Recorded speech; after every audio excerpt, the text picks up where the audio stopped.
Narabantsika rehetra any tokantrano mpanaraka ny televizionna malagasy amin'ity anio faharoa ambin'ny folon'ny volana aprily 2024 ity.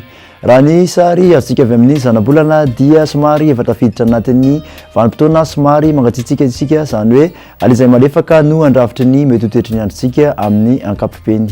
Somary antanarivotra mafimafy kosa raha ho amin'iny ilany tendrony atsimony nosy sy amin'ny tendrony avaratry ny nosy iny. Raha ny toetry ny andro ho an'ny rapitso maraina kosa dia somary ahitana orana malefaka amin'ny ilany atsinanana manontolo iny, tafiditra anatin'izany ihany koa ny faritra Hoto-Matsiatra. Andrahoana kosa ny andro raha ho an'ny faritra afovoan-tany ary ifandimby ny rahona sy ny masoandro ho an'ny morontsiraka andrefana manontolo.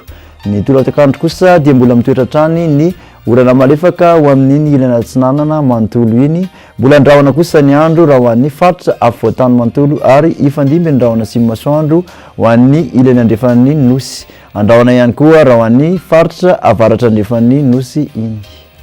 Ny maripana voavinavina kosa dia 5 ny ambany indrindra ho an'ny vakinankaratra, 20 ka hatramin'ny 5 kosa raha ho an'ny morontsiraka rehetra. Raha ny maripana ambony indrindra voavinavina kosa dia 5 any Maheva-Tanàna, manodidina ny 4 raha ho an'ny faritra afovoan-tany ary mihoatra ny 20 avokoa ny morontsiraka rehetra.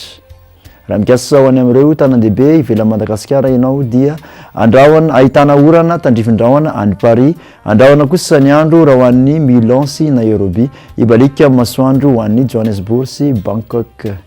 Raha ny toetry ny andro ho an'ny nosy manodidina Madagasikara dia somary ahitana oram-baratra any Port-Louis any, ahitana orana tandrifin-drahona kosa ho an'ny Seychelles, Comores ary Saint-Denis. Dia izay indray ary tompoko nazadoditranao amin'ity anio ity, manasanao amin'ny rapitso indray veloma tompoko.